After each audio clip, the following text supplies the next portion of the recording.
आजिर ध्यानर विषय होछि ताड़नारे थिबा आशीर्वाद। एही दिन मानंकरे आमे बहुत प्रकारर निंदा ताड़ना समय रही आसुच। प्रमुख लोक माने जदि ख्रिस्टियान जीवन रे ताड़ना नहीं तो महत महत आशीर्वाद नहीं। मु आपण मानू ताड़नारे थिबा 7 गोटी आशीर्वादर कथा कहवाक चाहे। बाइबल रे आमे देखु ईश्वर लोक मानू एदन उद्यानर समय थिला शांतिर समय। 4 अध्याय ठारू ताड़ना आरंभ होइछि। 4 अध्याय रे धार्मिक व्यक्ति जे हेबल तांकु जड़े पापात्मार संतान ताड़ना करिकी मृत्यु करिदेला। जदि धरा पृष्ठ रे 4 जण लोक थिला बेले जड़े आउ जन को हत्या करि दउछि, शतकड़ा 50 भाग लोक युद्धरे उपद्रवरे से समय थिले। से हिसाब रे वर्तमान ताड़ना कम अछि। प्रमुख लोक माने पृथ्वी रे मात्र 4 जण लोक थिले आउ जणे लोक आ जण को हत्या करिदेला। ताकू जदि आमे परसेंटेज रे भाग करिबा 25% लोक प्रोसिक्यूट किंतु आजी सेमिति नाही। तथापि ताड़ना नाही तो मने रखंतु आशीर्वाद नाही। मु फटाफट आपण मान को कहिबी आमे टिके विलंब रे अछु। मु क्षमा प्रार्थी। बहुत चेष्टा करिबा सत्वे आमे विलंब हो गलु किंतु आमे निश्चय किछि समय ईश्वर को वाक्य रे आमे क्षेपण करिबा। आपण माने धैर्य धरिकी बसी अछंती। प्रभु आपण मानकु धैर्यर पुरस्कार देउंतु। बाइबल रे 4 माध्यम रे ताड़ना आसीबार कथा उल्लेख अछि। प्रथम ताड़ना परमेश्वर आड़ू आसी थाए। द्वितीय ताड़ना शयतान आनी थाए परमेश्वर तहिरे प्रत्यक्ष भूमिका न थाए, परोक्ष बेले बेले थाए आउ बेले बेले न थाए। तृतीय रे विजाति मारू ताड़ना आसे। चतुर्थ रे स्वजाति मानक ठारू ख्रिस्टियान को ताड़ना करते। तेरे प्रमुख लोक माने ए 4 प्रकार ताड़ना भितरे सबु ताड़ना मंगल पाई होइथाए। परमेश्वर ताड़ना देबा बेले परमेश्वर केबे भी भूल करती नहीं। आसंतु देखिबा परमेश्वर जदि काहारी को क्लेश देउछंती, दंड देउछंती, ताड़ना देउछंती तो सेथिरे कौन आशीर्वाद अछि। परमेश्वर को ताड़ना रे क्रमानुसारे 4 गोटी आशीर्वाद, बाकी ताड़ना रे 3 गोटी। मुख्य कथा को केंद्र करिवे। प्रथम पाई बाहर करंतु एप्री पुस्तक 12 अध्याय 6 पदरु जने पढ़ी की चलत के अछंती की पढ़िबा पई कारण प्रभु जाहाकु माइक रे पढ़ले भलो होंता बोले कई नांती भलो किछि पढ़ो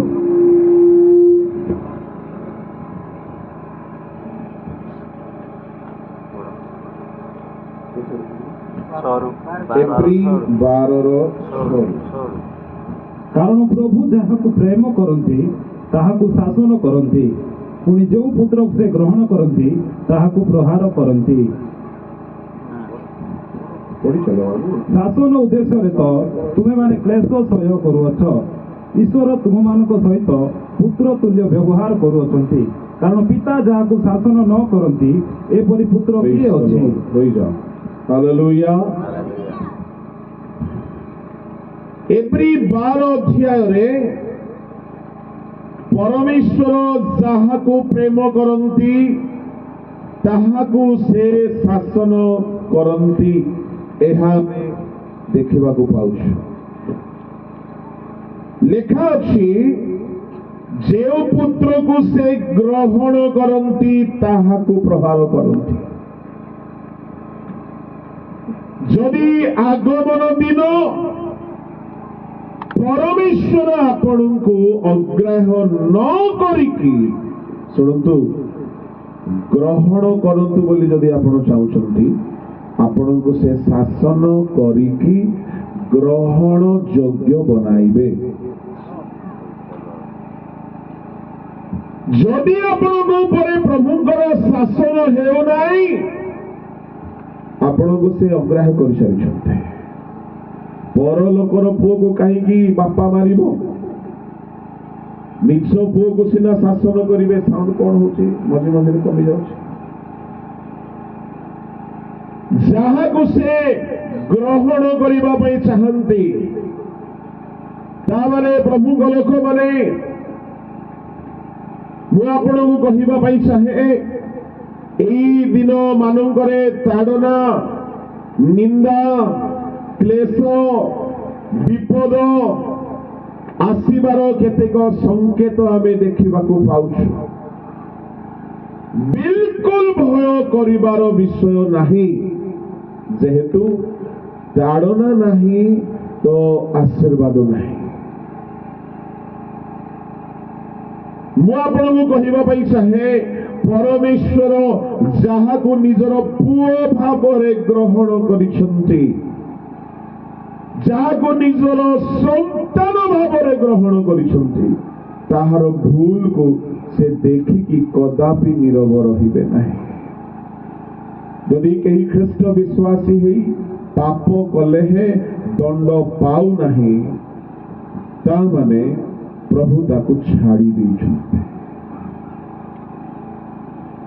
कहीं जेउ पुत्र को से निजर बोली ग्रहण करिसंती ताकू ही शासन करिवे। ताहेले ईश्वर को पुत्र भी दुई प्रकार अनाज्ञावह संतान आउ आज्ञावह संतान। एई पुत्र फेरी आसंते बापा कहिला मो पुओ मोरी जाइथिला ता माने हजी जाइथिला पुओ हजी जाइछि। हजी थिबा पुओ आउ बंची थिबा पुओ रे पार्थक्य अछि। से माने भी पुओ किंतु हजी जाइछि। आउ जहा को बापा निजर पुओ भावरे ग्रहण करंती ताहाकू से शासन करंती। आउ मने रखंतु आपण को जदि से शासन करू नाहंती टिकिए टिकिए भूल रे जदि दंड मिलु नाही ताहेले आपण को पई विपद अछि। आपण देखुथिबे कोनोसी कोनोसी क्रिश्चियन भाई भौणी मानंकु जो माने अनेक पाप कले हैं बहुत भलरे अछंती किछि विपद नाही। तांकु देखि भाबुथिबे आमे काहेकि एते कष्ट रे अछु से माने तो पापरे अछंती काहेकि एते भलरे अछंती। प्रभु तांको पापर ଶାସନ କରୁନାହାନ୍ତି, ତାଙ୍କୁ ସେ ପୁଅ ବୋଲି ଗ୍ରହଣ କରିନାହାନ୍ତି। ତଳକୁ 7 ପଦ ପଢନ୍ତୁ। ଶାସନ ଉଦ୍ଦେଶ୍ୟରେ ଶାସନ ଉଦ୍ଦେଶ୍ୟରେ ତ ତୁମେମାନେ କ୍ଲେଶ ସହ୍ୟ କରୁଅଛ। ଈଶ୍ୱର ତୁମମାନଙ୍କ ସହିତ ପୁତ୍ର ତୁଲ୍ୟ ବ୍ୟବହାର କରୁଅଛନ୍ତି। କାରଣ ପିତା ଯାହାକୁ ଶାସନ ନ କରନ୍ତି ଏପରି ପୁତ୍ର କିଏ ଅଛି? କିନ୍ତୁ ଯେଉଁ ଶାସନର ସମସ୍ତେ ସହଭାଗୀ, ଯଦି ତୁମେମାନେ ସେଥିର ଅଂଶୀ ନୁହଁ, ତେବେ ତୁମେମାନେ ପୁତ୍ର ନ ହୋଇ ଜାରଜ ଅଟ। ଆହୁରି ମଧ୍ୟ ଆମ୍ଭମାନଙ୍କର ଶାସନକାରୀ ଆମ୍ଭମାନଙ୍କ ଶାରୀରିକ ପିତୃଗଣକୁ ଆମ୍ଭେମାନେ ସମାଦର କଲୁ, ତେବେ ଆତ୍ମାମାନଙ୍କ ପିତାଙ୍କର ବରଂ କେତେ ଅଧିକ ରୂପେ ବଶୀଭୂତ ହୋଇ ଜୀବନ ପ୍ରାପ୍ତ ନ ହେବୁ। କଣ ପ୍ରାପ୍ତ ନ ହେବୁ? ତାମାନେ ଶାସନରେ ଥିବା ପ୍ରଥମ ଆଶୀର୍ବାଦ ହେଉଛି ଜୀବନ। ପ୍ରଭୁଙ୍କ ଲୋକମାନେ, ଯଦି ଆପଣ ପରମେଶ୍ୱରଙ୍କର ଶାସନ ଭିତରେ ଅଛନ୍ତି, ଅନନ୍ତ ମୃତ୍ୟୁରେ ପ୍ରବେଶ କରିବେ ନାହିଁ। ଏହି ଶାସନ ଆପଣଙ୍କୁ ଏମିତି ସଜାଡ଼ି ଦେବ ଯେ ଆପଣ ଜୀବନ ପ୍ରାପ୍ତ ହେବେ। ଏହା ପ୍ରଥମ ଆଶୀର୍ବାଦ। ଧନ୍ୟ ସେମାନେ ଛୋଟ ଛୋଟ ପାପର ବଡ଼ ବଡ଼ ଦଣ୍ଡ ପାଆନ୍ତି। ଧନ୍ୟ ସେମାନେ ଟିକିଏ ଭୁଲ କରୁ କରୁ ପ୍ରଭୁ ପ୍ରହାର କରନ୍ତି। ଟିକିଏ ମିଛ କହିଲେ ଦଣ୍ଡ ମିଳେ, ଟିକିଏ ଖରାପ କାମ କଲେ ଦଣ୍ଡ ମିଳେ। ଧନ୍ୟ ସେମାନେ, କାହିଁକି? ଶାସନ ପରମେଶ୍ୱର କରନ୍ତି ଆଉ ଶେଷରେ ଜୀବନ ଦେବେ। ମୃତ୍ୟୁ ସେମାନଙ୍କୁ ଛୁଇଁ ପାରିବ ନାହିଁ। ମୃତ୍ୟୁ ଅର୍ଥାତ୍ ଅନନ୍ତ ନରକ। ଏହା ପ୍ରଥମ ଆଶୀର୍ବାଦ। ତଳକୁ ପଢନ୍ତୁ ଦ୍ୱିତୀୟ ଆଶୀର୍ବାଦ। କାରଣ ସେମାନଙ୍କୁ ଯେପରି ବିହିତ ବୋଧ ହେଲା, ତଦନୁସାରେ ସେମାନେ ଅଳ୍ପ ଦିନ ନିମନ୍ତେ ଆମମାନଙ୍କୁ ଶାସନ କଲେ। କିନ୍ତୁ ଆମ୍ଭେମାନେ ଯେପରି ତାହାଙ୍କର ପବିତ୍ରତାର ସହଭାଗୀ ହେଉ, ଏଥିପାଇଁ ସେ ଆମ୍ଭମାନଙ୍କ ମଙ୍ଗଳ ନିମନ୍ତେ ଶାସନ କରନ୍ତି। ତୃତୀୟ ଆଶୀର୍ବାଦ ହେଉଛି, ଲେଖା ଅଛି ତାହାର 10 ପଦରେ, ପରମେଶ୍ୱର ଆମ୍ଭମାନଙ୍କୁ ଶାସନ କରନ୍ତି। କାହିଁକି? ଆମ୍ଭେମାନେ ଯେପରି ତାହାଙ୍କ ପବିତ୍ରତାର ସହଭାଗୀ ହେଉ। ତାମାନେ ଶାସନରେ ଦ୍ୱିତୀୟ ଆଶୀର୍ବାଦ ହେଉଛି, ଶାସନ ଆମକୁ ଯୀଶୁଙ୍କ ପବିତ୍ରତାର ଅଂଶୀ କରାଇବ। ଶାସନ ନାହିଁ, ଆପଣ କେବେ ପବିତ୍ର ହେଇପାରିବେ ନାହିଁ। କେବେ ପବିତ୍ର ହେଇପାରିବେ ନାହିଁ। ପରମେଶ୍ୱର ଜଣେ ବ୍ୟକ୍ତିକୁ ପବିତ୍ର କରିବା ପାଇଁ ବାଇବଲରେ 3 ଗୋଟି ମୌଳିକ ଉପାୟ ଦେଇଛନ୍ତି। ଆମେ ବହୁତ ଥର ଶୁଣିଛୁ। ଯୀଶୁଙ୍କ ରକ୍ତ ପବିତ୍ର କରେ, ଏପ୍ରି 9:14। ବାକ୍ୟ ପବିତ୍ର କରେ, ଜହନ 17:17। ପବିତ୍ର ଆତ୍ମା ପବିତ୍ର କରନ୍ତି, ରୋମିଓ 15:16। କିନ୍ତୁ ଆମେ ତ ଏ 3 ଗୋଟି ଜିନିଷ ପାଇଛୁ। ରକ୍ତରେ ଧୌତ ହେଇଛୁ, ବାକ୍ୟ ଶୁଣି ଆସୁଛୁ, ପବିତ୍ର ଆତ୍ମା ପାଇଛୁ, କେହି କେହି ବରଦାନ ବି ପାଇଛନ୍ତି। ତେବେ କାହିଁକି ପବିତ୍ର ହେଉନ? ପ୍ରଭୁଙ୍କ ଲୋକମାନେ ଏଇ 3 ଗୋଟି ବିଷୟ ମୌଳିକ, ଏହା ଯଦି ଜଣକୁ ପବିତ୍ର କରିପାରିଲା ନାହିଁ, ଶେଷରେ ଚତୁର୍ଥ ବିଷୟ ନିହାତି ପବିତ୍ର କରିବ, ଆଉ ତାହା ହେଉଛି ଶାସନ। ପରମେଶ୍ୱର ଶାସନ କରିକି ଜଣେ ବ୍ୟକ୍ତିକୁ ଏମିତି କଷ୍ଟରେ ପକାଇ ଦିଅନ୍ତି ଯେ ସେ ବ୍ୟକ୍ତି ସେ ଦୁଃଖ ହେତୁରୁ ସବୁ ପାପ ଛାଡ଼ିଦେବ। କାହିଁକି? 2 କରିନ୍ଥୀ 7:10 ପଢନ୍ତୁ।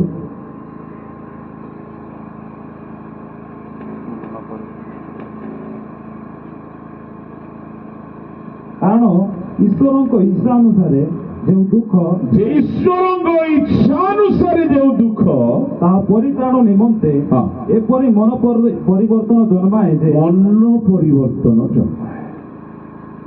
ଈଶ୍ୱରଙ୍କ ଇଚ୍ଛା, ସେ ତାହାଙ୍କ ଲୋକମାନଙ୍କୁ ଦୁଃଖ ଦିଅନ୍ତି। ପ୍ରେଜ୍ ଦ ଲର୍ଡ, ହାଲେଲୁୟା। ଏ ଦୁଃଖ ମନ ପରିବର୍ତ୍ତନ କରାଇ ଦିଏ। ପ୍ରଭୁଙ୍କ ଲୋକମାନେ एणु जिसाया 48:48 भी लेखा अच्छी आमे दुख रूप भाई तुमको मनोनीत कलु शासन आमको पवित्रता आड़क आणे एणु प्रमुख लोक मैंने बाइबल जहा जहा पाखरे वाक्य थिला पवित्र आत्मा थिला किंतु पवित्र हेई पारिले नहीं से माने शासन रे पवित्र हो गले मने कथर कहि अछि सामसन वाक्य भी पाइथिले सामसन पवित्र आत्मा भी पाइथिले किंतु पवित्र नथिले शासन होते चक्षु उपाड़ी दिया जानते अंध हो जानते बंदी गृह लगाई दिया जानते बंदी गृह रे क्रंदन करी दुर्बल होई निसंग होई एकाकी होई माड़ खाई कौतुकास्पद होई लज्जित होई शेषरे से पवित्र हो गले बेले बेले बलवान को प्रभु दुर्बल कर दियंती पवित्र पाई शासन अटे बेले बेले काहारी काहारी धन ज्ञान बुद्धि बल सब हरण कर दियंती शासन करती ताहाको पवित्र करिया पाई तामाने शासन नहीं तो आमे पवित्र हो पारिबा नहीं तृतीय आशीर्वाद शासन रे तळको पड़ंतु ताहा परित्राण निमंते एपरी मन परिवर्तन जन्माए जहाँ सकाशे अनुताप करने पड़े नहीं एप्रिल 12:11 शासन वर्तमान आनंदजनक बोध न होई दुखजनक बोध हुए तथापि जो माने तो द्वारा शिक्षा प्राप्त होई अछंती जो माने शासन द्वारा शिक्षा पाती की कथा इटा प्रचार द्वारा शिक्षा न पाइबा लोक को प्रभु कहा द्वारा शिक्षा देवे शासन द्वारा आपण घरे जदि के वाक्य शुणिकी शिखु ना किसी व्यस्त हुआ ना ताहा पाई प्रार्थना करंतु शासन ताको एमिति शिक्षा देव जे से केबे से गणित भूलिबो नाही को गणित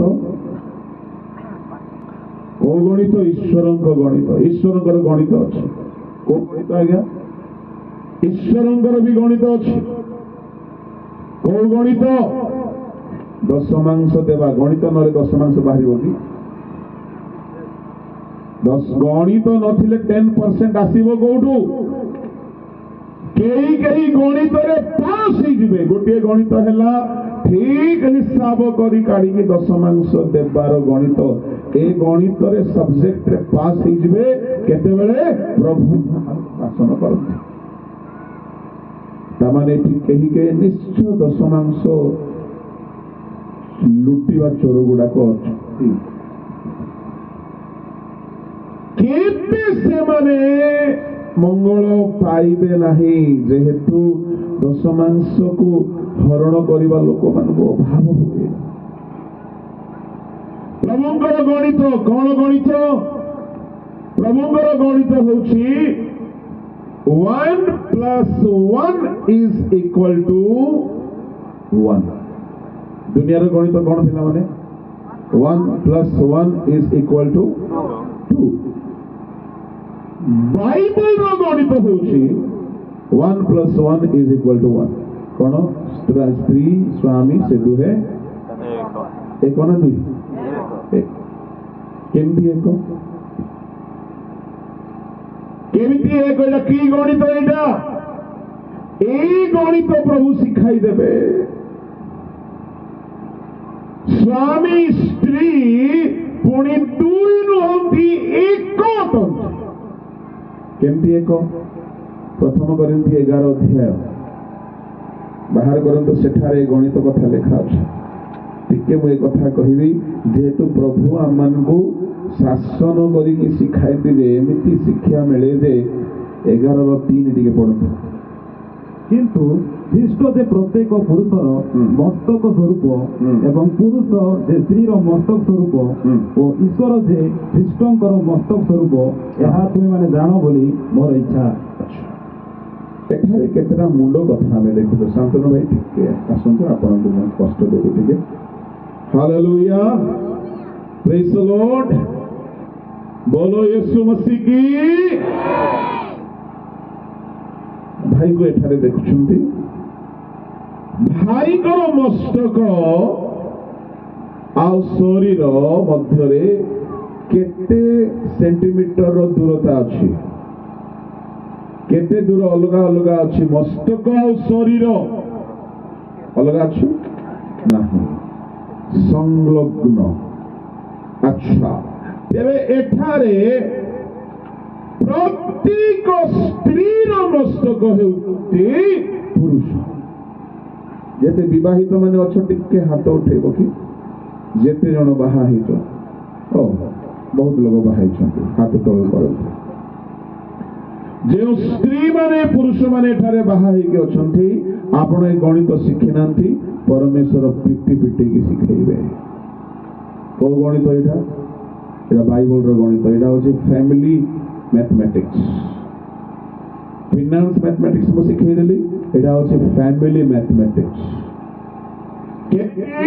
ପ୍ରତ୍ୟେକ ସ୍ତ୍ରୀର ମସ୍ତକ ହେଲା ତାହାର ସ୍ୱାମୀ। ହାଲେଲୁୟା, ପ୍ରେଜ୍ ଦ ଲର୍ଡ। ହେଲେ ଜଣେ ସ୍ତ୍ରୀ ଯଦି ପୁରୁଷକୁ ବାହା ହୁଏ, ସେଦିନ ଠାରୁ ସେ ସ୍ତ୍ରୀର ମୁଣ୍ଡ ହେଲା ତାହାର ସ୍ୱାମୀ। ଆଚ୍ଛା, ହେଲେ ସେ ସ୍ୱାମୀର ଶରୀର କିଏ? କୁହନ୍ତୁ, ସେ ସ୍ତ୍ରୀ। ଆଚ୍ଛା,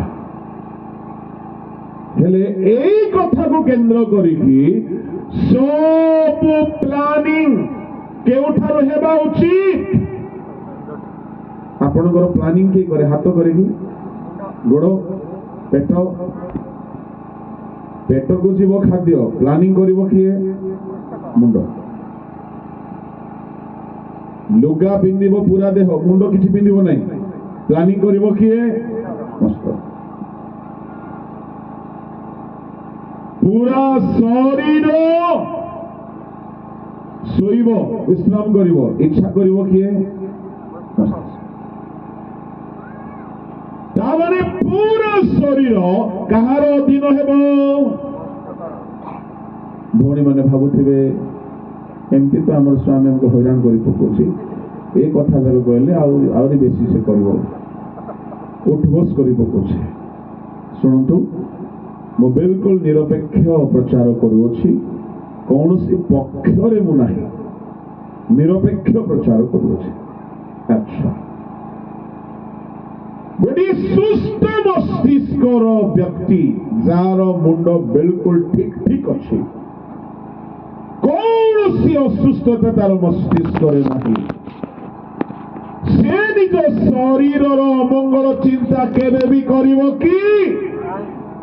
ସ୍ୱାମୀ ମାନେ ଶୁଣୁଛ ତ, ତମେ ହେଲ ମସ୍ତକ। ଯଦି ତମେ ଠିକ ମସ୍ତକ, ନିଜ ସ୍ତ୍ରୀର ଅମଙ୍ଗଳର ଚିନ୍ତା କେବେ ବି କରିବ ନାହିଁ। ଏକ। ଆଚ୍ଛା, ମତେ କୁହ, ଯଦି ଶରୀର ହଉଛି ସ୍ତ୍ରୀ, ମସ୍ତକ ହଉଛି ସ୍ୱାମୀ, କେହି ନିଜ ଦେହକୁ ମାରନ୍ତି। ସେମିତି ଲୋକକୁ କଣ ବୋଲି ନା ଦେବା ଆମେ? କେହି ନିଜ ଦେହକୁ ମାରନ୍ତି, କଣ ନା ଦେବା? ପାଗଳ। ତାହେଲେ ଯୋଉ ସ୍ୱାମୀ ମାନେ ନିଜ ସ୍ତ୍ରୀକୁ ପିଟନ୍ତି, ସେମାନେ କେମିତି ସ୍ୱାମୀ? ଏଠାରେ କେହି ନାହାନ୍ତି ତ ସ୍ତ୍ରୀକୁ ପିଟିବା ସ୍ୱାମୀ? ତମେ ନିଜ ଦେହକୁ ମାରି ପାରିବ? କେବଳ ପାଗଳ ମାନେ ଏ ଦେହକୁ ମାରନ୍ତି।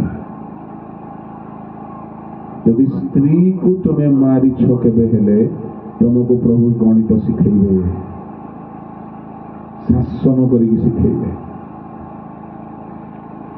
ଆହୁରି ଗୋଟେ କଥା କହିବି, ବାଇବଲରେ ଜଣେ ଲୋକ ନିଜ ଦେହକୁ ମାରୁଥିଲା। କିଏ ସେ? ଯାହାକୁ ବାହିନୀ ଭୂତ ଧରିଥିଲା। ତାହେଲେ ଯୋଉ ସ୍ୱାମୀ ମାନେ ସ୍ତ୍ରୀକୁ ପିଟନ୍ତି, ସେମାନଙ୍କୁ କିଏ ଧରିଛି? କେତେ ଜଲ୍ଦି କହିଲ?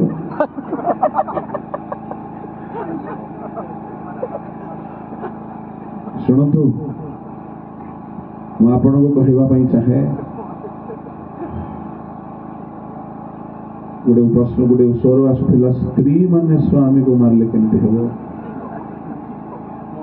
ଶୁଣନ୍ତୁ, ବାଇବଲରେ ପ୍ରଥମେ ପୁରୁଷ ଆସିଲା ତାପରେ ସ୍ତ୍ରୀ। ଯଦି କୌଣସି ସ୍ତ୍ରୀ ପୁରୁଷକୁ ପିଟୁଛି ତାମାନେ ସେ ପୁରୁଷକୁ ପ୍ରଭୁ କିଛି ଦୁର୍ବଳରେ ଦେଖିଛନ୍ତି, ସେମିତି ଗୋଟେ ଚଣ୍ଡୀ ହାତରେ ଧରି ଦେଇଛନ୍ତି। ହଁ, ଯଦି କାହାର ସ୍ତ୍ରୀ ଭୟଙ୍କର ଉଦ୍ଧତ, ତୁମେ ବି ଭାଗ୍ୟବାନ ଅଟ। କାହିଁକି? ତମକୁ ସୁଧାରିବା ପାଇଁ ଘର ଭିତରେ ଏକ ଡକ୍ଟର ଅଛି। ଅକଳର ଘା ନା ଦେଖାଇ ହୁଏ ନା ସହି ହୁଏ। ଗୀତ ସଂହିତା 128 ଅନୁସାରେ ଯେଉଁ ଜଣ ସଦାପ୍ରଭୁଙ୍କୁ ଭୟ କରେ ତାହାର ସ୍ତ୍ରୀ ଫଳବତୀ ଦ୍ରାକ୍ଷା ଲତା। ସ୍ତ୍ରୀ ଯଦି କଣ୍ଟକ ଲତା ହେଇଗଲା, କଲରା ଲତା ହେଇଗଲା, ଦାୟୀ କିଏ? ଟିକେ ପଢ ବାବୁ, ଟିକେ ଶୁଣିବା ଗୀତ 128ର 1, 2, 3। ଯେଉଁମାନେ ସଦାପ୍ରଭୁଙ୍କୁ ଭୟ କରନ୍ତି, ଯେଉଁ ପୁରୁଷମାନେ ସଦାପ୍ରଭୁଙ୍କୁ ଭୟ କରନ୍ତି ଓ ତାହାଙ୍କ ପଥରେ ଚାଲନ୍ତି, ସେମାନଙ୍କର ପ୍ରତ୍ୟେକ ଲୋକ ସେ ପୁରୁଷ ମାନଙ୍କର ପ୍ରତ୍ୟେକ ଲୋକ ଧନ୍ୟ। କାରଣ ତୁମ୍ଭେ ଆପଣା ହସ୍ତକୃତ ପରିଶ୍ରମର ଫଳ ଭୋଜନ କରିବ, ତୁମ୍ଭେ ସୁଖୀ ହେବ ଓ ତୁମ୍ଭର ମଙ୍ଗଳ ହେବ। ତୁମ୍ଭର ଭାର୍ଯ୍ୟା ତୁମ୍ଭ ଗୃହର ଅନ୍ତପୁରରେ ଫଳବତୀ ଦ୍ରାକ୍ଷାଲତା ତୁଲ୍ୟ ହେବ। ଭାର୍ଯ୍ୟା ଫଳବତୀ କି ଲତା ହେବ? ଦ୍ରାକ୍ଷାଲତା। କାହିଁକି ସ୍ତ୍ରୀକୁ ଦ୍ରାକ୍ଷାଲତା କୁହାଗଲା? କାହିଁକି ଅଲଗା ଲତା କୁହାଗଲା ନାହିଁ? ଯେହେତୁ ଦ୍ରାକ୍ଷା ଫଳର ଦୁଇଟା ବିଶେଷ ଗୁଣ ଅଛି। କଣ ଗୁଣ? ବିଚାରକର୍ତ୍ତା 9:13-14 ଦ୍ରାକ୍ଷା ରସ ଆନନ୍ଦ ଜନ୍ମାଏ। ପ୍ରଥମ ତିମୋଥୀ 5:22-23 ଦ୍ରାକ୍ଷା ରସ ପେଟକୁ ସୁସ୍ଥ କରେ। ମୋ ଆଡକୁ ଅନାନ୍ତୁ, ମୋ ଆଡକୁ ଦେଖନ୍ତୁ। ଯଦି ସ୍ୱାମୀ ସଦାପ୍ରଭୁଙ୍କୁ ଭୟ କଲା, ଘର ଭିତରେ ସ୍ତ୍ରୀ କେମିତି ହେବ? ସମସ୍ତଙ୍କୁ ଆନନ୍ଦ ଦେବା ସ୍ତ୍ରୀ ହେବ। ହେଲେ ଶୁଣନ୍ତୁ, ସ୍ତ୍ରୀ ଯଦି ଆନନ୍ଦ ଦେଉନାହିଁ ତାହେଲେ ଦୋଷ କେଉଁଠି ଅଛି? ବୁଝା ପଡୁନି?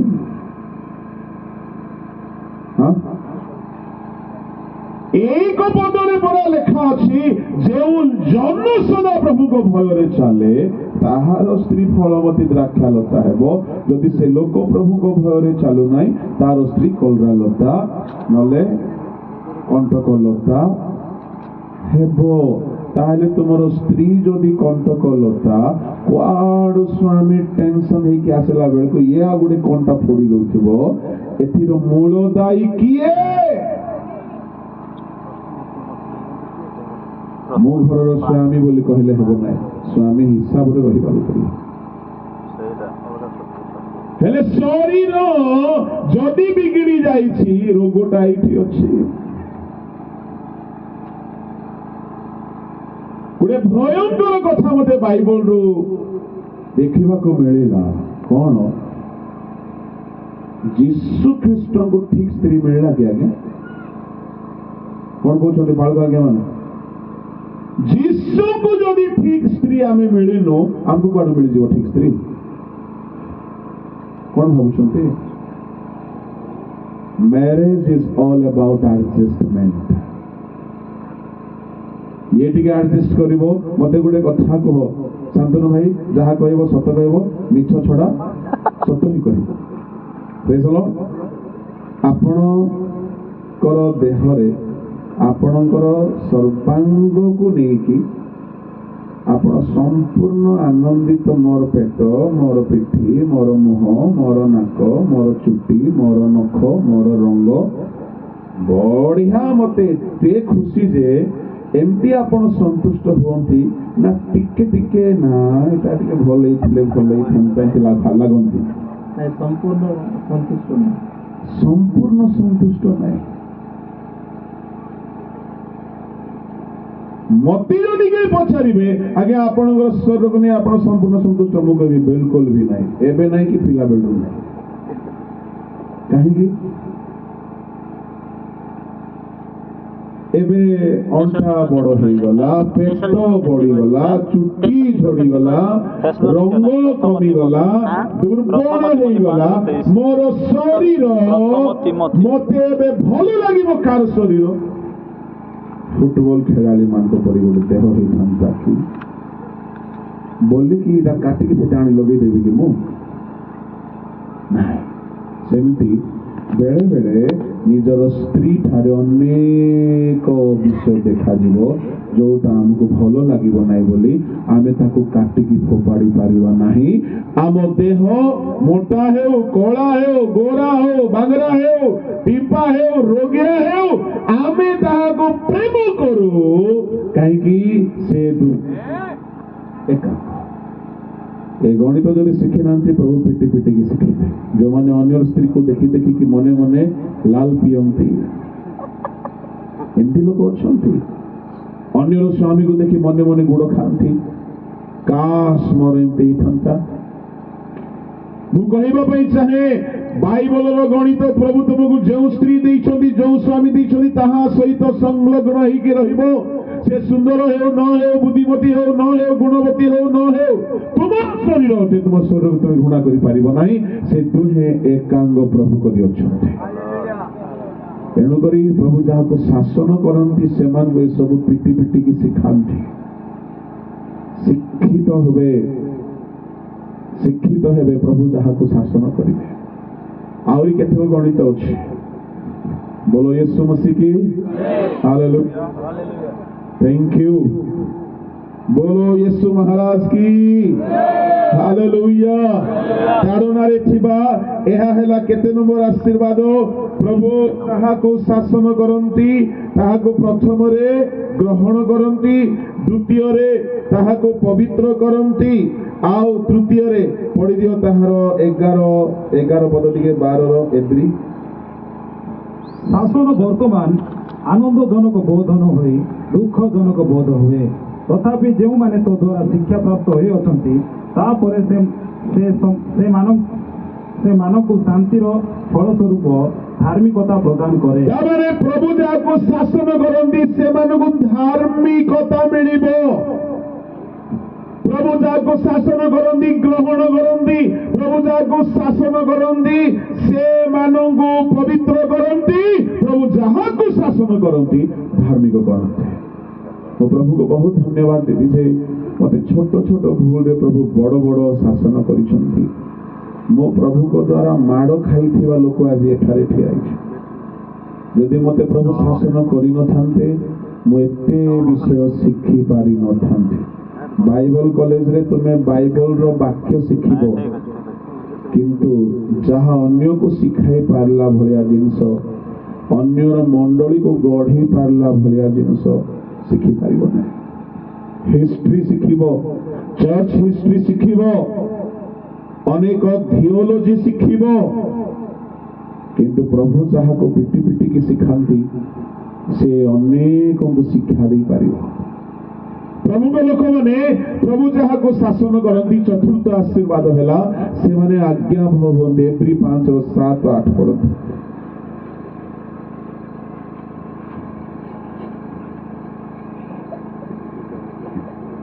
ସେ ତାହାଙ୍କୁ ମୃତ୍ୟୁରୁ ରକ୍ଷା କରିବାକୁ ସମର୍ଥ। ତାହାଙ୍କ ନିକଟରେ ସେ ଆପଣା ପାର୍ଥିବ ଜୀବନରେ ଥିବା ସମୟରେ ପ୍ରବଳ ଆର୍ତ୍ତନାଦ ଓ ଅଶ୍ରୁ ସହକାରେ ପ୍ରାର୍ଥନା ଓ ନିବେଦନ ଉତ୍ସର୍ଗ କରୁଥିଲେ। ଆଉ ଉତ୍ତର ସ୍ୱରୂପେ ଆଶଙ୍କାରୁ ରକ୍ଷା ପାଇ ପୁତ୍ର ହେଲେ ହେଁ ଦୁଃଖ ଭୋଗ ଦ୍ୱାରା ଆଜ୍ଞାବହତା ଶିକ୍ଷା କଲେ। ଦୁଃଖ ଭୋଗ ଈଶ୍ୱରଙ୍କ ଦ୍ୱାରା ଆସନ୍ତେ ଯୀଶୁ ଖ୍ରୀଷ୍ଟ ଆଜ୍ଞାବହ ହେଲେ। ତାମାନେ ପରମେଶ୍ୱର ଆମମାନଙ୍କୁ ଦେଖନ୍ତି, ଆମକୁ ସେ ଆଜ୍ଞାବହ ସନ୍ତାନ ଭାବରେ ଦେଖିବା ପାଇଁ ଚାହାନ୍ତି। ଏଣୁକରି ସେ ଦୁଃଖରେ ପକାନ୍ତି। ଯଦି ଆମକୁ ସେ ଶାସନ କରିବେ ନାହିଁ ଆମେ ଆଜ୍ଞାବହ ହେଇପାରିବା ନାହିଁ। ପ୍ରଭୁଙ୍କ ଲୋକମାନେ ଏହା ଥିଲା ଆଜ୍ଞା ଈଶ୍ୱରଙ୍କ ଶାସନର 4 ଗୋଟି ଆଶୀର୍ବାଦ। ଆସନ୍ତୁ ଯିବା। ପରମେଶ୍ୱର ଏବେ ଶୟତାନ ଦ୍ୱାରା ଆମକୁ ତାଡ଼ନା ଦିଅନ୍ତି। ଏଇଟା ତ ନିଜ ବାପାଙ୍କର ଶାସନ, ବାପାଙ୍କର ମୃଦୁ ଶାସନ। ଶୟତାନ ଯଦି ଆମକୁ ତାଡ଼ନା କରିବ, କାହିଁକି ତାଡ଼ନା କରିବ? ଦୁଇ ଗୋଟି କାରଣରୁ ଶୟତାନ ତାଡ଼ନା କରେ। ନମ୍ବର 1, ପରମେଶ୍ୱର ଟିକେ କ୍ରେଡିଟ୍ ନେବା ପାଇଁ ଚାହାନ୍ତି। ପରମେଶ୍ୱର ଆମକୁ ନେଇକି ପ୍ରାଉଡ ଫିଲ୍ କରିବା ପାଇଁ ଚାହାନ୍ତି। ଏଣୁକରି ସେ ଆମ ଉପରେ ଏତେ ଭରସା କରନ୍ତି ଯେ ଶୟତାନକୁ କହନ୍ତି, ମୋର ପୁତ୍ର ମୋର କନ୍ୟା କେବେ ମୋ ନା ତଳକୁ କରିବ ନାହିଁ। ତୋର ଦମ ଅଛି, ତୁ ଯାହା ବି ତାକୁ ଦୁଃଖ ଦେ, କଷ୍ଟ ଦେ, କ୍ଲେଶ ଦେ, ଅଭାବ ଦେ, ରୋଗ ଦେ, ବ୍ୟାଧି ଦେ, ତୁ ଯେତେ ତାହାକୁ ତାଡ଼ନା ଦେଲେ ମଧ୍ୟ ସେ ମୋର ପିଲା ମତେ ଦୁଃଖ ଦେଇପାରିବ ନାହିଁ। ଏଣୁ ପରମେଶ୍ୱର କଣ କରନ୍ତି କି ଶୟତାନ ହାତରେ ଛାଡ଼ି ଦିଅନ୍ତି। ଲୁକ 22 ଅଧ୍ୟାୟ କରନ୍ତୁ। ଲୁକ 22 ଅଧ୍ୟାୟର ତାର 30 ପଦ ଟିକେ ବାହାର କରିବା। ଆଉ ସେଇ ଜାଗାରେ ପ୍ରଭୁ ଯୀଶୁ ଖ୍ରୀଷ୍ଟ ସିମୋନକୁ କହୁଛନ୍ତି, 22ର 31 ପଢନ୍ତୁ, 31-32। ସିମୋନ ଦେଖ, ଗହମକୁ ଚାଲୁଣିରେ ଚଳାଇବା ପରି ଶୈତାନ ତୁମମାନଙ୍କୁ ଚଳାଇବାକୁ ଅନୁମତି ପାଇଅଛି, କିନ୍ତୁ ତୁମ୍ଭର ବିଶ୍ୱାସ ଯେପରି ଲୋପ ନ ହୁଏ, ଏଥିପାଇଁ ମୁଁ ତୁମ୍ଭ ନିମନ୍ତେ ନିବେଦନ କଲି। ପୁଣି ତୁମ୍ଭେ ଫେରିଲା ଉତ୍ତାରେ ଆପଣା ଭାଇମାନଙ୍କୁ ସୁସ୍ଥିର କର। ଶୟତାନ ଚାଲୁଣିରେ ଚଲାଇବା ପରି ଅନୁମତି ମାଗିଲା, ଆଉ ଯୀଶୁ ଅନୁମତି ଦେଇଥିଲେ। ତାମାନେ ଶୟତାନ ଅନୁମତି ମାଗିବ। କଣ ଅନୁମତି ମାଗିବ? ଜିତୁଲିମାକୁ ମୁଁ ଟିକେ ପରୀକ୍ଷା କରିବି କି ପ୍ରଭୁ, ସେ ବେଶୀ ବଡ ବଡ ପ୍ରଚାର କରୁଛି ଯେ ସେ ପାଳୁଛି ନା ନାଇଁ ଟିକେ ଦେଖିବା। ପ୍ରଭୁ କଣ ବୋଲି କହିବେ? ନାଇଁ ନାଇଁ ନାଇଁ, ସେ ଠକି ଯାଇଛି, ତାକୁ ଏବେ ଦିଅ ନାହିଁ, ସେମିତି ନାହିଁ। ୟେସ୍, ପରୀକ୍ଷା କରିବା। କଣ ଭାବୁଛନ୍ତି? ପ୍ରଭୁ ପ୍ରଭୁ ଶୟତାନ ବେଳେ ବେଳେ ଯିବ, ଯାଇକି କହିବ। ବେତିଆ ପଡାର ଟିକେ ବିଶ୍ୱାସୀ ମାନଙ୍କୁ ଟିକେ ପରୀକ୍ଷା କରିବା କି ପ୍ରଭୁ? ଆପଣମାନେ ଜାଣିଛନ୍ତି ଦୀପାବଳି ଫେଷ୍ଟିଭାଲ ବେଳକୁ ବେଶୀ ମିଠା ବିକ୍ରି ହୁଏ। ଫୁଡ୍ କନଜ୍ୟୁମର ଡିପାର୍ଟମେଣ୍ଟ ପ୍ରତି ରେଷ୍ଟୁରାଣ୍ଟରେ ଯାଇକି ମିଠାକୁ ପରୀକ୍ଷା କରନ୍ତି। କାହିଁକି? ତାଙ୍କ ପାଖରେ ଲାଇସେନ୍ସ ଅଛି। ବଡ଼ ବଡ଼ ସହର ମାନଙ୍କରେ ରେଷ୍ଟୁରାଣ୍ଟର ଖାଦ୍ୟକୁ ପରୀକ୍ଷା କରାଯାଏ, କେତେ ଦୋଷ, କେତେ ଜୀବାଣୁ, କେତେ କୀଟାଣୁ ଅଛି। ଯଦି ପରୀକ୍ଷାରେ ମାନଦଣ୍ଡରୁ ତଳକୁ ଆସିଗଲେ ତାଙ୍କର ସାର୍ଟିଫିକେଟ ଲାଇସେନ୍ସ କ୍ୟାନ୍ସଲ ହେଇଯିବ। ସେମାନେ ଯଦି ବିଜନେସ୍ କରିବାକୁ ଚାହୁଁଛନ୍ତି, ତାଙ୍କ ପରୀକ୍ଷା ହେଲା ବେଳକୁ ତାଙ୍କ ବିଜନେସରେ ପାସ୍ ଥିବାକୁ ପଡ଼ିବ, ଗୁଣରେ ପାସ୍ ଥିବାକୁ ପଡ଼ିବ, କ୍ୱାଲିଟିରେ ପାସ୍ ଥିବାକୁ ପଡ଼ିବ, ତାଙ୍କର ଷ୍ଟାଣ୍ଡାର୍ଡ ଠିକ୍ ଥିବାକୁ ପଡ଼ିବ। ନହେଲେ ଯଦି ତାଙ୍କର କ୍ୱାଲିଟି କମି ଯାଇଛି, ଗୁଣ କମି ଯାଇଛି, ଦାମ ବଢି ଯାଇଛି, ହାଇଜେନିକ ନାହିଁ, ସାଙ୍ଗେ ସାଙ୍ଗେ ଲାଇସେନ୍ସ କ୍ୟାନ୍ସଲ, ବିଜନେସ୍ କରିପାରିବ। ଠିକ୍ ସେମିତି ଆମକୁ ପ୍ରଭୁ ଲାଇସେନ୍ସ ଦେଇଛନ୍ତି ମିନିଷ୍ଟ୍ରି କରିବା ପାଇଁ। ଶୟତାନ ବେଳେ ବେଳେ କହିବ, ପ୍ରଭୁ ଅମୁକ ପାଳକକୁ, ଅମୁକ ଲୋକକୁ ତୁମେ ଅଧିକାର ଦେଇଛ, ମୁଁ ଟିକେ ଯାଇକି ଟେଷ୍ଟ କରିବି, ସେ ଠିକ କରୁଛି ନା ନାଇଁ, ସେ ବିଶ୍ୱସ୍ତ କି ନାଇଁ, ସେ ପବିତ୍ର କି ନାଇଁ, ତାର ଆତ୍ମିକ ଜୀବନ ଠିକ କି ନାଇଁ, ମୁଁ ଟିକେ ପରୀକ୍ଷା କରିବି। ମୁଁ କାହାଣୀ କହୁନାହିଁ, ଏହା ସତ୍ୟ, ସତ୍ୟ, ନିରାଟ ସତ୍ୟ। ଆମେ ଜାଣୁନାହୁଁ କାହିଁକି ମୋ ଜୀବନରେ ଏତେ ସମସ୍ୟା ଚାଲିଛି। ଆରେ ଭକୁଆ, ଜାଣିଥାଅ ପିତା ପରମେଶ୍ୱରଙ୍କ ନିକଟରେ ଶୟତାନ ଯିବ, ଅନୁମତି ମାଗିବ, ପ୍ରଭୁ ଟିକେ ଅନୁମତି ଦିଅ। ତୁମେ ତାହାକୁ ବାକ୍ୟ ପ୍ରଚାରକ ବନେଇଛ, ପାଳକ ବନେଇଛ, ସେ ଅନ୍ୟମାନଙ୍କୁ ଶିକ୍ଷା ଦଉଛି, ଅନ୍ୟମାନଙ୍କୁ କଥା ଶୁଣାଉଛି, ମୁଁ ଟିକେ ଦେଖେ ସେ ସେଥିପାଇଁ ସେ ନିଜେ କେତେ ଯୋଗ୍ୟ ଅଛି। ଯଦି ନାହିଁ, ଯଦି ସେ ଫେଲ ହେଇଗଲା, ତୁମେ ତାର ମିନିଷ୍ଟ୍ରିକୁ କ୍ୟାନ୍ସଲ କରିବାକୁ ପଡ଼ିବ। हेले आपण कहबे आज्ञा मिनिस्ट्री कैंसल हो कि हाँ हो बालक पद आम धरी बुलुवा मिनिस्ट्री नथिबो फॉर एग्जांपल साउल प्रभु ताको त्याग करि देइथिले किंतु से आसन रे बसिथिले आज अनेक बालक माने शैतान आसिक परीक्षा कला बेलू फेल हो जाते किए पैसा पाई फेल हो जाए किए स्त्री दोष फेल हो जाए किए आउ किसी फेल हो जाए किए हेरा फेरी रे फेल हो जाए एणु करी एमाने को आ प्रभु व्यवहार करूना शैतान परीक्षा करिवो केमती करिवो प्रभु के लोक मैंने शैतान परीक्षा करिवो परंतु प्रकाशित 2:10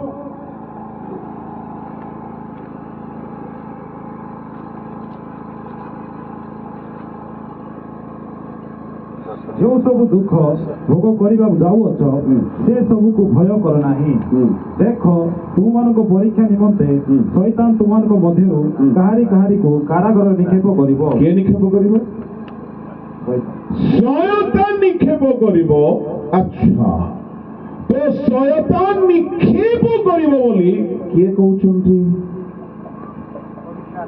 कहिबा लोक किए प्रभु तामाने प्रभु कहउछंती शैतान तुमको परीक्षा निमंते जेल रे पकेइबो अच्छा ताहले शैतान परीक्षा करबा पाई से अनुमति मागिबो आ कहा कहा को नहीं कि जेल रे पकेइबो जेल रे केमती पकाए समय नहीं ताहा को बुझाइबा पाई जेल रे पकाइबा पाई हेले आपण जे पर्यंत सरकारी आईन उल्लंघन करि नाहंती जेल दंड हेबो नै हेबो कि हेबो नै भारत रे आईन तैयारी हेबाकु जाउची संविधान बदलिबाकु जाउची बाइबल आरंभ देखिए जो मानक जेल रे पका गला जो धार्मिक मानक पका गला आईन उल्लंघन बोली पका गला जोसेफ को दानियल को शेद्रक मेशक अबेदनगो को दुबब जहन को जेरेमिया को शिष्य मान कहीं जेल रे पका गला एमाने हत्या करिथिले एमाने व्यभिचार करिथिले पैसा खाइथिले नहीं दानियल 7:22 दानियल 7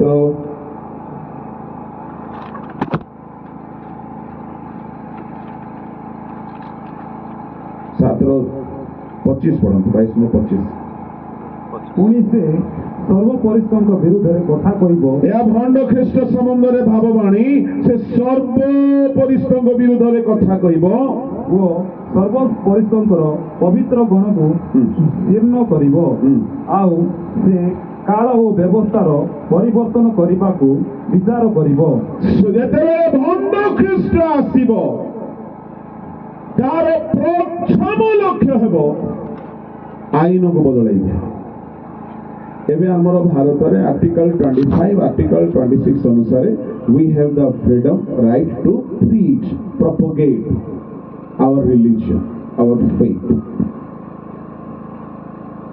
किनु सरकार जदि आईन बदलाई देबे आर्टिकल 25-26 उठै देबे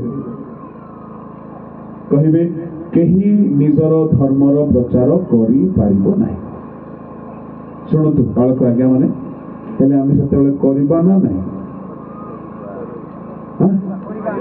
करिबा हेले जदि आमे करिबा भारतर संविधान जदि 25-26 उठै दिया गला केही हेले धर्म प्रचार करि पारिबो नाही चाकरी करि पारिबो व्यवसाय करि पारिबो पाठ पढि पारिबो आ सब करिबो कि धर्म प्रचार बंद सरकार आईन यदि बनै देला किंतु आमे तो करिबो यदि करिबो आईन उल्लंघन हिसाब रे हमको कोन मिलिबो मामू घर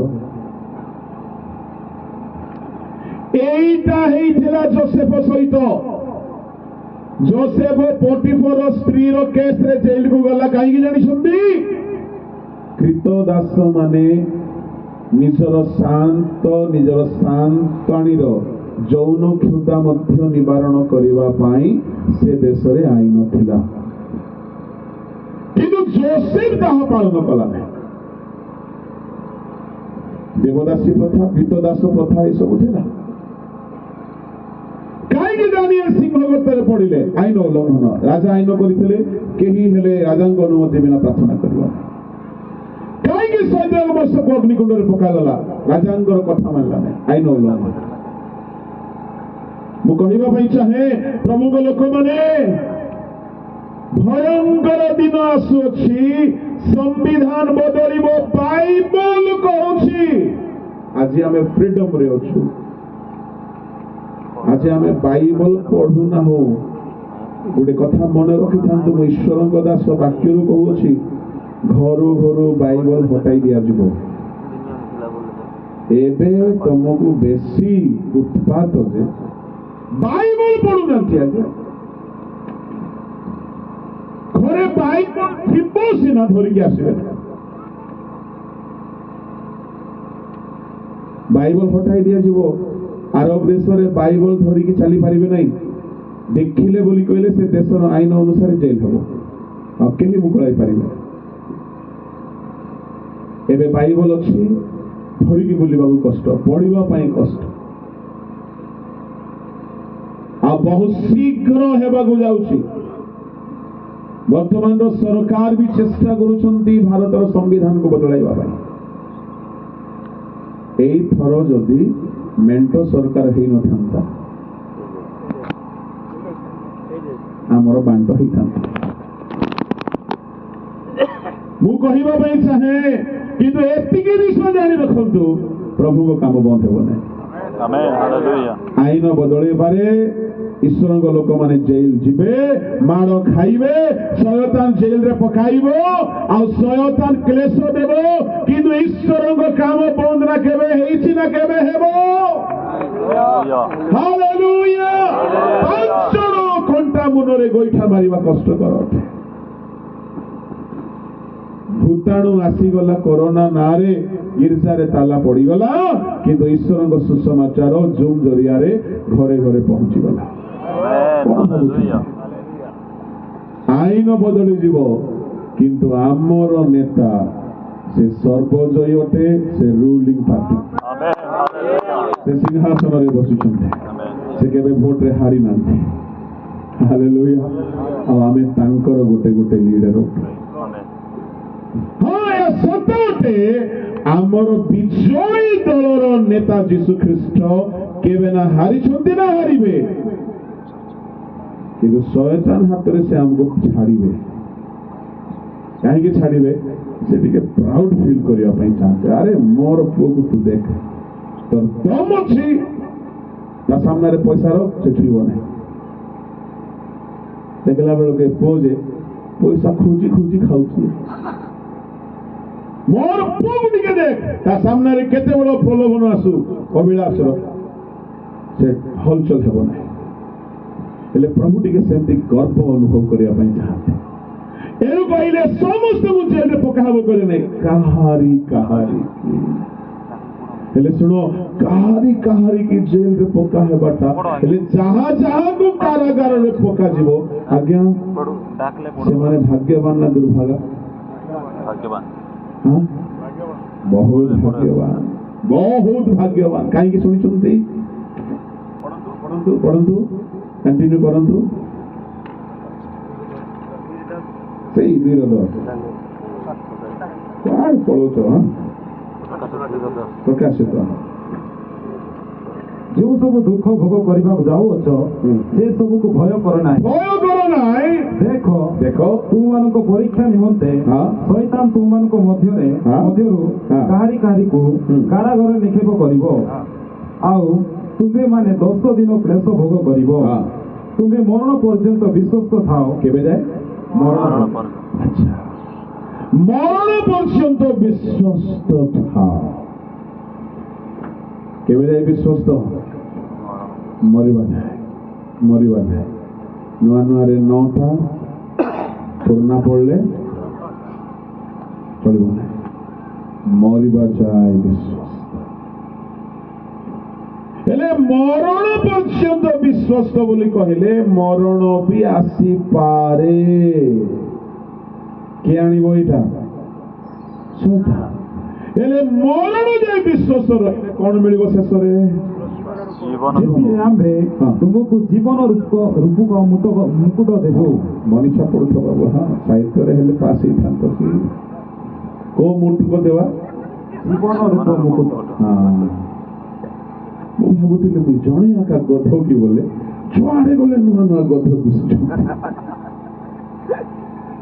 ବୋଲ ୟେଶୁ ମସିକି।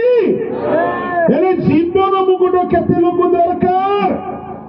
ତାକୁ ଦରକାର ନାହିଁ, ଦରକାର ନାହିଁ, ଦରକାର। ତାହେଲେ ଶୈତାନ ତୁମକୁ ପରୀକ୍ଷା କରିବ।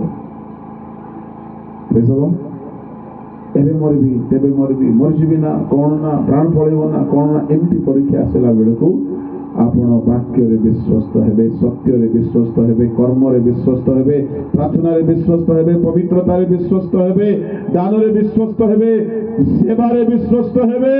ଅବିଶ୍ୱସ୍ତ ଯଦି ହେଲେ ନାହିଁ, ମରିବା ଯାଏ ଆପଣ ବିଶ୍ୱସ୍ତ ହେଇକି ମଲେ, ଯଦି ପ୍ରାଣ ପଳେଇଗଲା ଆପଣ ବିଶ୍ୱସ୍ତ ହେଇକି ରହୁ ରହୁ ଶେଷରେ ଶୟତାନ ସେ ପରୀକ୍ଷା କରିଛି। ମାର୍କ କିଏ ଦେବ? ଶୈତାନ। ସିଏ ପରୀକ୍ଷା ନେଇଛି, ସିଏ ମାର୍କ ଦେବ, ସିଏ ପାସ୍ ମାର୍କ ଦେବ, ଯେହେତୁ ସିଏ ପରୀକ୍ଷା କରିଛି। ଆଉ ରିଜଲ୍ଟ ନେଇକି ପିତା ପରମେଶ୍ୱରଙ୍କୁ ଦେଖେଇବ ତୁମର ପୁଅ ପାସ୍ ହେଇଯାଇଛି। ହାଲେଲୁୟା। ହେଲେ ବିଚାର ଦିନରେ କଣ ହେବ ଶୁଣନ୍ତୁ। ବିଚାର ଦିନରେ ଯେତେବେଳେ ଡକାଯିବ, ଜଣଙ୍କର ନା କୁହନ୍ତୁ। ଆଚ୍ଛା ଛାଡ଼, ଆପଣଙ୍କ ନାଁ ଦେଇ ତ ମୋ ନା ମନିଙ୍କର ଡକାଗଲା। ଜିତୁ লিমা উপস্থিত হুଅ। উপস্থিত ହେଲେ সার্টিফিকেট নেওয়া যাও। দেখো কোন কোন সবজেক্টে পাস হয়েছি। বিশ্বস্ততার পাস যদি হয়েছি বলে এ বিশ্বস্ত লোক বলি কিଏ সার্টিফিকেট ଦେଇଥିବ ଆଜ୍ଞା? শৈতান। মতে সদানন্দ পানি আজ্ঞা সার্টিফিকেট ଦେଇପାରିବେ, মতে বিନୁ ଆଜ୍ଞା ସାର୍ଟିଫିକେଟ ଦେଇପାରିବେ, ମତେ ମୋ ଚର୍ଚ୍ଚର ବିଶ୍ୱାସୀ ମାନେ ଭଲ ଫାଳକ ବୋଲି ସାକ୍ଷ୍ୟ ଦେଇପାରିବେ, କିନ୍ତୁ ଶୟତାନ ମୋର ସବୁ ଜାଣିଛି। ମଶାର ସବୁକୁ କହୁଥିଲା ଏତେ ସହଜରେ ଛାଡ଼ିବି ନାହିଁ। ସେ ଦେବ କି ସାକ୍ଷ୍ୟ? ଶୟତାନ ଯଦି ବିଶ୍ୱସ୍ତ ବୋଲି ସାର୍ଟିଫିକେଟ ଦେଇଥିବ, ସେଦିନ ଶୟତାନ ସାମ୍ନାରେ ଡିକ୍ଲେୟାର କରାଯିବ ତୁମେ ଦେଇଛ ସାର୍ଟିଫିକେଟ, ଇଏ ବ୍ୟକ୍ତି ବିଶ୍ୱସ୍ତ ବୋଲି। ଏଣୁ ଏହାକୁ ଜୀବନ ମୁକୁଟ ଦିଆଯାଅ। ଶୟତାନ ପ୍ରତିରୋଧ କରିପାରିବ ନାହିଁ। ହାଲେଲୁୟା। ହେଲେ ଶୟତାନ ଯଦି କ୍ଲେଶ ଦେବ ନାହିଁ, ଶୟତାନ ଯଦି ପରୀକ୍ଷା କରିବ ନାହିଁ, ତ ଜୀବନ ମୁକୁଟ। ହେଲେ ଭାବନ୍ତୁ, ଜୀବନ ମୁକୁଟ ଦରକାର ନା ନାହିଁ? ହେଲେ କ୍ଲେଶ ଦରକାର ନା ନାହିଁ? ପ୍ରାର୍ଥନା ରିକ୍ୱେଷ୍ଟ ଅଛି ଆଜ୍ଞା, ତାଡ଼ନା ହଉଛି, ପ୍ରାର୍ଥନା କରୁଛି କିସ୍ ବୋଲି ପ୍ରାର୍ଥନା କରୁ? ତାଡ଼ନା ବନ୍ଦ ହଉ ବୋଲି? ତାଡ଼ନା କେବେ ବନ୍ଦ ହେଇନାହିଁ। ବାଇବଲରେ ଗୋଟିଏ ଜାଗାରେ ବି ଲେଖା ନାହିଁ ତାଡ଼ନା ବନ୍ଦ ପାଇଁ ପ୍ରାର୍ଥନା କର। ଲେଖା ଅଛି ପରୀକ୍ଷାରେ ବିଜୟୀ ହେବା ପାଇଁ ଜାଗି ରହି ପ୍ରାର୍ଥନା କର। ଆମର ଭକୁଆ ମାନେ ପ୍ରେୟର ଗ୍ରୁପ ବନେଇ କରି ଚଲେଇଛନ୍ତି ପ୍ରଭୁ, ସେ ତାଡ଼ନା କରିବା ଶୈତାନ ଯୀଶୁ ନାମରେ। ଆରେ ଭକୁଆ, ସେ ଶୈତାନ ବି ହସି ପକଉଥିବ ଆକୁ ଦେଖିକରି। ତାଡ଼ନା ବନ୍ଦ ହେବା ପାଇଁ କେହି ପ୍ରେୟର କରିନାହାନ୍ତି। ତାଡ଼ନା ଆସିଲେ ମୁକୁଟ ଅଛି, କିନ୍ତୁ ତାଡ଼ନା ସମୟରେ ବିଜୟ ହେବା ପାଇଁ ଅନୁଗ୍ରହ ମାଗନ୍ତୁ। Hallelujah, hallelujah. କେବଳ ସେଦିନ ହତ୍ୟା କରାଗଲେ ଆଜି ବି ସେ ଧାର୍ମିକ ବୋଲି ଗଣା ଯାଉଛନ୍ତି। କଣ ଭାବୁଛନ୍ତି? ତାଡ଼ନା ନାହିଁ ତ ଆଶୀର୍ବାଦ ନାହିଁ। ଆୟୁବର ଆଶୀର୍ବାଦ 2 ଗୁଣ ହେଇଗଲା ତାଡ଼ନା ହେତୁ। ଜୀବନ ମୁକୁଟ ସେମାନେ ପାଇବେ ଯେଉଁମାନେ ଶୈତାନ ଦ୍ୱାରା ତାଡ଼ନା ପାଇଛନ୍ତି। ଶେଷ ଦୁଇଟି କଥାକୁ ଫଟାଫଟ କହୁଛି। ତାଡ଼ନାରେ ଥିବା ଆଶୀର୍ବାଦ ହେଉଛି ମାଥ୍ୟୁ 5 ଅଧ୍ୟାୟ ତାହାର 10 ପଦ ପଡେ। ଧାର୍ମିକତା ନିମନ୍ତେ ତାଡ଼ନା ପ୍ରାପ୍ତ ଲୋକେ ଧନ୍ୟ, କାରଣ ସ୍ୱର୍ଗ ରାଜ୍ୟ ସେମାନଙ୍କର। କାହାର ସ୍ୱର୍ଗ ରାଜ୍ୟ? ସାଧାର୍ମିକତା ନିମନ୍ତେ ଟିକେ ତାଡ଼ନା ମିଳୁଛି। ଡୁବ ନେଲୁ ବୋଲି ତୁମକୁ ହୀନସ୍ଥା କରି ଗାଳି କରୁଛନ୍ତି, ଆନନ୍ଦ କର। Praise the Lord. Hallelujah.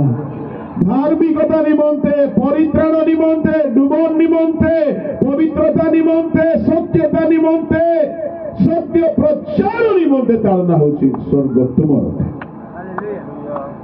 Praise the Lord. Hallelujah. ଶେଷ ଆଶୀର୍ବାଦ ତଳକୁ ପଢନ୍ତୁ। ଲୋକେ ଯେବେ ତୁମମାନଙ୍କୁ ମୋ ସକାଶେ ନିନ୍ଦା ଓ ତାଡ଼ନା କରନ୍ତି, ପୁଣି ମିଥ୍ୟାରେ ତୁମମାନଙ୍କ ବିରୁଦ୍ଧରେ ସମସ୍ତ ପ୍ରକାର ମନ୍ଦ କଥା କହନ୍ତି, ତେବେ ତୁମେମାନେ ଧନ୍ୟ, ଆନନ୍ଦ କର ଓ ଉଲ୍ଲାସିତ ହୁଅ, କାରଣ ସ୍ୱର୍ଗରେ ତୁମମାନଙ୍କର ପୁରସ୍କାର ପ୍ରଚୁର।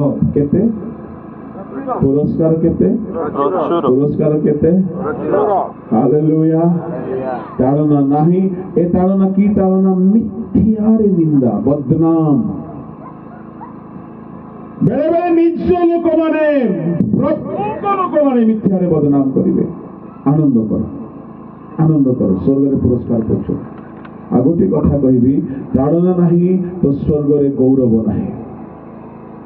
এই ইহ কাଳରେ ତାଡ଼ନା ଯଦି ଅଛି, ସ୍ୱର୍ଗରେ ଗୌରବ ଅଛି। ପ୍ରଥମ ପିତର 4:14 ଏବଂ ରୋମିଓ 8:18 ଲେଖା ଅଛି, ଇହ କାଳରେ ଯଦି ଆମେ ତାଡ଼ନା ଭୋଗ କରୁ, ସ୍ୱର୍ଗରେ ଆମେ ଗୌରବମୟ ବସ୍ତ୍ର ପରିଧାନ କରିବା।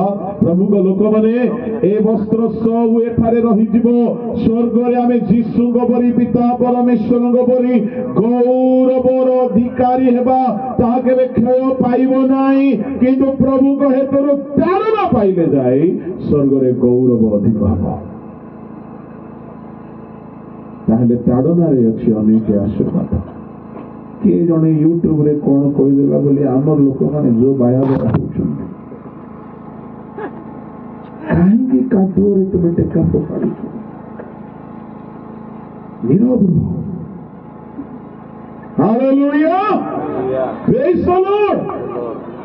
ଯଦି ତାଡ଼ନା ନାହିଁ ତ ଗୌରବ ନାହିଁ, ତାଡ଼ନା ନାହିଁ ତ ଜୀବନ ମୁକୁଟ ନାହିଁ, ତାଡ଼ନା ନାହିଁ ତ ସ୍ୱର୍ଗ ରାଜ୍ୟ ନାହିଁ, ତାଡ଼ନା ନାହିଁ ତ ଆମେ ପୁତ୍ର ନାହିଁ, ତାଡ଼ନା ନାହିଁ ତ ଧାର୍ମିକତା ନାହିଁ, ତାଡ଼ନା ନାହିଁ ତ ଶାନ୍ତି ନାହିଁ। ସେ ତାଙ୍କର ପାଞ୍ଚଣ ବାଡ଼ିରେ ଆମକୁ ସାନ୍ତ୍ୱନା ଦିଅନ୍ତି। ଶାସନ ଧର୍ମ ପକ୍ଷରେ ବାହୁକ, ଯାହାକୁ ସେ ପ୍ରେମ କରନ୍ତି ତାହାକୁ ଶାସନ କରନ୍ତି। ଶାସନ ଆସୁ, ତାଡ଼ନା ଆସୁ, ଜାଗି ରହି ପ୍ରାର୍ଥନା କରିବା ଲୋକମାନେ ବଳ ପାଇବେ, ସବୁ ତାଡ଼ନାକୁ ସହ କରି ବିଜୟୀ ହେବେ। ପ୍ରଭୁ ଏ ବାକ୍ୟରେ ଆମକୁ ଆଶୀର୍ବାଦ କରନ୍ତୁ। ଆସନ୍ତୁ ପଦେ ପ୍ରାର୍ଥନା କରିବା। ସ୍ୱର୍ଗୀୟ ପିତା, ଅଳ୍ପ ସମୟ ତୁମ ବାକ୍ୟ ଧ୍ୟାନ କରିବା ପାଇଁ ଆମମାନଙ୍କୁ ଦୟା କଲ। ବାକ୍ୟକୁ ହୃଦୟଙ୍ଗମ କରି ଧରି ଚାଲିବୁ, ସେପରି ସାହାଯ୍ୟ ପ୍ରତ୍ୟେକଙ୍କୁ। ନିନ୍ଦା ଆସୁ, ତାଡ଼ନା ଆସୁ, କ୍ଲେଶ